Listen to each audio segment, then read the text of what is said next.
Morning students. मैं doctor Prakash Chandra Sharma, department of zoology, Samrat Prithviraj Chauhan government college Ajmer. आज हम तृतीय वर्ष के ये जो पहला पेपर है, इसका पहला टॉपिक कोऑर्डिनेट कैरेक्टरिस्टिक के बारे में जानकारी लेंगे। सबसे पहले हम बात करते हैं कि इसमें क्या क्या शामिल है। जैसा कि इस टॉपिक के नाम से आपको पता चल गया है कि हम कोऑर्डिनेट्स के कैरेक्टरिस्टिक के बारे में बात कर रहे हैं। इसका आशय यही है कि इसमें हम फाइलम कोऑर्डिनेटा के मेंबर्स में पाए जाने वाले गुण लक्षणों की बात करने वाले हैं। सर्वप्रथम याद रखिए, कोऑर्डिनेटा फाइलम में पाए जाने वाले जितने भी एनिमल्स हैं, ये द्विपार्श्व सममिति यानी कि बाइलेटरल सिमेट्री रखते हैं। बाइलेटरल सिमेट्री से जो आशय है वो ये है कि यदि इन एनिमल को हम आभासी रूप से एंटीरियर पोस्टीरियर एक्सिस से अगर दो भागों में बांटें, तो इस स्थिति में जो दोनों पार्श्व प्राप्त होंगे वो पार्श्व सममित होंगे, एक दूसरे के आइडेंटिकल होंगे। यद्यपि सभी आंतरिक संरचनाओं के लिए प्रायः ऐसा नहीं होता, लेकिन अधिकांश संरचनाएं इसी प्रकार से दोनों पार्श्वों में बटी हुई नजर आती हैं। दूसरा जो लक्षण जो कि इन्हें एंसेस्टर से प्राप्त हुआ है, एंसेस्ट्रल कैरेक्टर है, वो है कि सारे के सारे एनिमल मेटामेरिकली सेगमेंटेड होते हैं, यानी कि शरीर में खंडीभवन जैसी स्थिति, मेटामेरिज्म देखने को मिलेगा। मेटामेरिकली सेगमेंटेड बॉडी होंगी। अधिकांश एनिमल में किसी न किसी तौर पे हमें ये रिपीटेशंस, जो एक खंड के रिपीटेशन के रूप में हमें दिखते हैं, ये रिपीटेशन दोहरीकरण देखने को मिल जाता है। ये मायोमियर के रूप में भी हम इसको देखते हैं। इनके अंदर ट्रिप्लोब्लास्टिक कंडीशन मौजूद होती है। ये ट्रिप्लोब्लास्टिक एनिमल हैं। तीनों जो लेयर्स हैं वो तीनों ही लेयर्स और उससे डिराइव होने वाले जो अंग ऊतक हैं वो इसके अंदर कोऑर्डिनेट फाइलम के मेंबर्स के अंदर पाए जाते हैं। इनके अंदर सत्य देह गुहा भी मौजूद होती है। देह गुहा के कारण कोऑर्डिनेट फाइलम में आने वाले जो जीव हैं उनके अंदर ट्यूब विद इन ट्यूब जैसा एक विन्यास हमें देखने को मिलता है, जहाँ बाहरी जो ट्यूब है वो देह भित्ति बना रही है, जबकि जो अंदर की ट्यूब है वहाँ पे आपको अंग, खासतौर पे जो एलिमेंट्री कैनाल है उससे जुड़े हुए अंग देखने को मिलेंगे। और बीच में दोनों ट्यूब के मध्य जो सीलोम मौजूद है वहाँ पर आप देखेंगे कि ट्रांसपोर्टेशन का माध्यम तो वो बनती है, साथ ही साथ अंगों के फैलने के लिए जगह भी वो प्रदान करती है। कोऑर्डिनेट्स में ज़्यादातर में आप देखेंगे कि ट्राईपार्टाइट 3 हिस्सों में बटी हुई सीलोम देखने को मिलेगी, खासतौर पे मेमल्स में।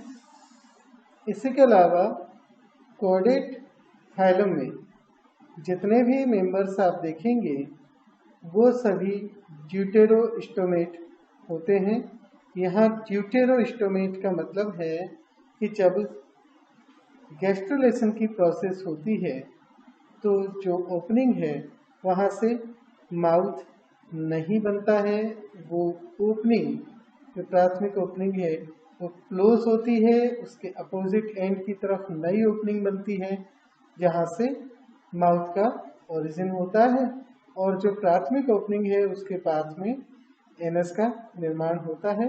तो इस तरह का जो माउथ ये बन रहा है, इस स्थिति को हम ड्यूटेरोस्टोमेट कहते हैं। इस तरह की स्थिति रखने वाले एनिमल को ये बहुकोशिकीय मेटाजोन है।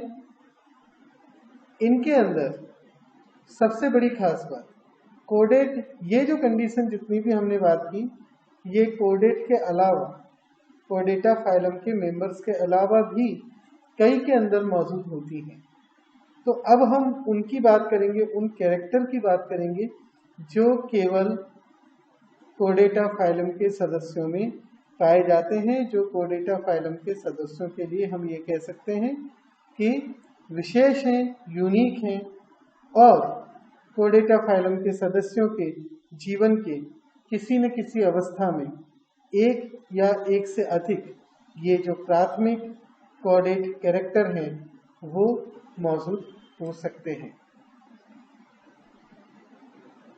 तो जब हम प्राथमिक कोडेट कैरेक्टर की बात करते हैं तो यहाँ पर हमारे सामने 4 प्रमुख कैरेक्टर नजर आते हैं जो कि कोडेट के लिए यूनिक है। इन 5 जो कोडेट कैरेक्टर जो कि यूनिक नजर आ रहे हैं, इनकी हम बात करें तो इनमें जो पहला कोडेट कैरेक्टर है जो कि कोडेटा फाइलम के लिए यूनिक है, वो है नोटोकॉर्ड की मौजूदगी। इसको हम कोडा डोर्सेलिस भी कहते हैं। अगर एनाटॉमिकली आप देखें तो जो नोटोकॉर्ड है वो एक फ्लेक्सिबल रॉड होती है जो कि कार्टिलेज जैसे मटेरियल की बनी हुई होती है। ये शरीर के डोर्सल हिस्से में मौजूद है, इस कारण हम इसे कोडा डोर्सेलिस भी बोलते हैं। और इसी कॉर्ड की मौजूदगी के कारण जिन मेंबर्स में यह जीवन के किसी न किसी काल में मौजूद होती है, उन सबको हम कोडेट कहते हैं। ये जो नोटोकॉर्ड है वो एंटीरियो पोस्टीरियर एक्सिस, यानी कि हम इसको कह सकते हैं फ्रंट टू बैक एक्सिस में, प्रायः जो डोर्सल सतह है उसके नज़दीक मौजूद होती है, और इसकी जो कोशिकाएं हैं वो मीजोडर्म से डिराइव होती हैं। यह एक मिडलाइन टिश्यू के रूप में डायरेक्शनल सिग्नल भी प्रोवाइड करता है जो इसके सराउंडिंग टिश्यू हैं डेवलपमेंट की प्रक्रिया के दौरान। साथ ही साथ यहाँ पर ये मसल्स के अटैचमेंट की जगह भी प्रोवाइड करता है, और ये वर्टिब्रल प्रिकर्सर भी है। कोडेटा फाइलम का एक जो बड़ा समूह है जिसको हम वर्टिब्रेटा कहते हैं, उसके अंदर जो वर्टिब्री बनती हैं उनका ये प्रिकर्सर के रूप में मौजूद है। लैंसेट्स के अंदर आपको ये throughout the life persist करी हुई सबसे पहले देखने को मिलेगी, जबकि ट्यूनिकेट्स में अगर आप देखेंगे तो वहां पर ये केवल और केवल लार्वल स्टेज में मौजूद रहेगी, एडल्ट के अंदर ये एब्सेंट होती है। जबकि वर्टिब्रेट्स में अगर आप देखेंगे तो ये वर्टिब्रल कॉलम के रूप में डेवलप हो जाती है, और केवल इंटरवर्टिब्रल जो डिस्क हैं उनका जो सेंटर है उनके अंदर ओरिजिनल जो नोटोकॉर्ड है उसके समान संरचना देखने को मिलती है। तो ये पहला जो कॉर्डेट कैरेक्टर है, सिनेपोमॉर्फी है, वो ये है। दूसरी जो सिनेपोमॉर्फिक कैरेक्टर आपको देखने को मिलेगा वो है dorsal tubular central nerve system, या आप सिंपल से कहें तो डोर्सल नर्व कोड या डोर्सल ट्यूबुलर नर्व कोड। ये डोर्सल है, ये ट्यूबुलर है और ये कॉर्डेट फाइलम में ही पाई जाती है। यूनिक कैरेक्टर है। तो ये एक ऐसा यूनिक कैरेक्टर है जो कि कॉर्डेट में ही डेवलप हुआ है। तो ये कॉर्डेट्स के लिए सिनेपोमॉर्फिक कैरेक्टर है। इसके अलावा अन्य जो चार हैं वो नोटोकॉर्ड, ब्रेंकियल क्लेफ्ट, इंडोस्टाइल और ट्रू पोस्ट एनल टेल है। ये इक्टोडर्म से बनती है। इक्टोडर्म अंदर की तरफ रोल होती है और एक होलो ट्यूब फॉर्म करती है। जबकि अगर आप नॉन कॉर्डेट्स के अंदर नर्वस सिस्टम देखेंगे तो वहां पर भी सेंट्रल वेंट्रल नर्वस सिस्टम देखने को मिल सकता है, पर वहां पर ये जो ट्यूब होती है वो सॉलिड होती है। कॉर्डेट्स के अंदर ये जो ट्यूब है इसकी पोजीशन डॉर्सल है, ट्यूबी है, ठीक है। जो ये सेंट्रल नर्वस सिस्टम है ये ट्यूबुलर है और इसकी पोजीशन डॉर्सल है, जबकि नॉन कॉर्डेट्स में ये वेंट्रल होती है और सॉलिड होती है। इस चीज का आप जरूर ध्यान रखिएगा। तो जब ये बन रही है तो इक्टोडर्म की जो सेल्स हैं वो अंदर की तरफ मूव करती हैं, रोल होती हैं और फाइनली एक होलो ट्यूब बनाती है। यहीं से मॉडिफाई होके वर्टिब्रेट्स के अंदर आपको ब्रेन और स्पाइनल कॉर्ड जैसी संरचनाएं बनती हुई दिखेंगी। तीसरा जो बड़ा कैरेक्टर है, यूनिक है, वो है फेरिंजियल क्लेफ्ट्स या फेरिंजियल ओपनिंग्स। ये आपको ब्रेंकियल क्लेफ्ट के नाम से भी इसको जाना जाता है। ये तीसरा यूनिक कैरेक्टर। कॉर्डेट्स के अंदर एटलीस्ट इवोल्यूशनरी एम्ब्रियोनिक स्टेजेस में भी आप देखेंगे हायर की, तो वहां पर आपको फेरिंग्स परफोरेटेड दिखाई देगा। फेरिंग्स के अंदर छिद्र दिखाई देंगे, इन्हें हम फेरिंजियल क्लेफ्ट्स कहते हैं। या इन्हें, क्योंकि ये रेस्पिरेशन के काम में आते हैं अधिकांश को शुरुआत में, तो इन्हें हम ब्रेंकियल क्लेफ्ट के नाम से भी जानते हैं। इसके अलावा एक अन्य जो यूनिक कॉर्डेट कैरेक्टर है जो केवल कॉर्डेट में मौजूद है वो है इंडोस्टाइल की उपस्थिति। इंडोस्टाइल के बारे में आपको पता होगा, ये एक लॉन्जिट्यूडिनल सीलिएटेड ग्रूव होती है जो फेरिंग्स की वेंट्रल वॉल पर मौजूद होती है, जो म्यूकस को प्रोड्यूस करती है और जिससे फूड पार्टिकल गैदर किए जाते हैं। ऐसा स्ट्रक्चर आपने ये इसके बारे में पढ़ा होगा। तो इंडोस्टाइल जो है एक एनाटॉमिकल फीचर है जो इनवर्टिब्रेट कॉर्डेट्स में, ये शब्द का ध्यान रखिए, इनवर्टिब्रेट कॉर्डेट्स, यानी कि ऐसे कॉर्डेट जिनमें अभी वर्टिब्रल कॉलम का निर्माण नहीं हुआ है या जिन्हें हम प्रोटोकॉर्डेट भी कहते हैं, उनके अंदर आपको देखने को मिलेगी। और लैम्प्रे जो है उसके लार्वा के अंदर भी देखने को मिलेगी और ये फिल्टर फीडिंग में असिस्ट करती है। हायर जो वर्टिब्रेट्स हैं, वर्टिब्रेट्स के अंदर इंडोस्टाइल यूजुअली आपको देखने को एडल्ट में नहीं मिलेगी, लेकिन एम्ब्रियोनिक स्टेजेस में इसके ट्रेसेस जरूर देखने को मिलते हैं।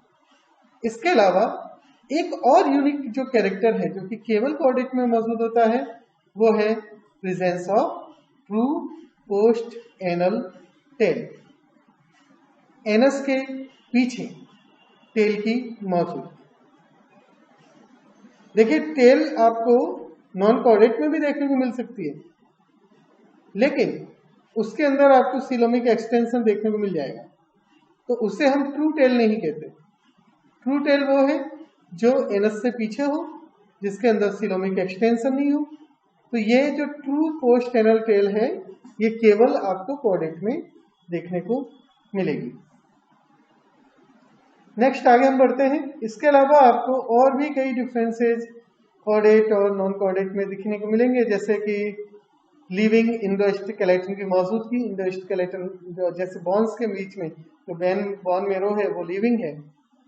हार्ट की पोजीशन वेंट्रल होना, वेस्कुलर सिस्टम क्लोज प्रकार का होना, हिपेटिक पोर्टल सिस्टम की मौजूदगी, ऑक्सीजन ट्रांसपोर्ट करने के लिए आरबीसी के अंदर हीमोग्लोबिन की मौजूदगी, न्यूरॉन का प्लेसमेंट और जो नर्व्स हैं उनका ओरिजिन, ये कुछ ऐसे डिफरेंसेस हैं जो कॉर्डेट और नॉन कॉर्डेट के बीच में पाए जाते हैं। सबसे पहला अगर हम फॉसिल रिकॉर्ड देखें तो वो करीब 541 मिलियन ईयर पहले हमें मिला था, और ये रिकॉर्ड जो फॉसिल है वो चेंजियांग फोना, जो कि चेंजियांग काउंट्री यूनान प्रोविंस चाइना में मिला था। तो कॉर्डेट पूरा का पूरा एक जो ये फाइलम है इसको मोनोफाइलेटिक माना जाता है, क्योंकि इसके अंदर यूनिक 5 सिनेपोमॉर्फीज हैं जिनके बारे में हम बात कर चुके हैं। Notochord, dorsal tubular nerve cord, branchial cleft, endostyle और पोस्ट एनल टेल। अगर आप देखेंगे कि किस तरीके से कॉर्डेट इवॉल्व हुए हैं तो आप देख सकते हैं कि ये dorsal tubular nerve cord, endostyle, post anal tail, notochord, ये सारे के सारे जो यूनिक कॉर्डेट कैरेक्टर हैं ये इस एम्बुलेक्रेर या लीनिएज के सेपरेशन के बाद डेवलप हुए हैं। हालांकि जो नर्वस सिस्टम का सेंट्रलाइजेशन है वो इस लीनिएज के सेपरेट होने से पहले स्टार्ट हो चुका है, लेकिन ये प्रॉपरली जो हुआ है वो इस लीनिएज के सेपरेशन के बाद ही हुआ है। फेरिंजियल गिल स्लिट्स या फेरिंजियल स्लिट्स की मौजूदगी एक ऐसा कैरेक्टर है जो कि एम्बुलेक्रेरिया में भी देखने को मिलता है। तो यहाँ हम पहला जो टॉपिक था हमारा कि कॉर्डेट्स के अंदर क्या कैरेक्टरिस्टिक्स होते हैं उनके बारे में हमने जानकारी ली। अगले जो लेक्चर है उससे हम शुरुआत करेंगे कि कॉर्डेट का क्लासिफिकेशन कैसा है और हम उसका शुरुआती क्लासिफिकेशन देखेंगे। धन्यवाद।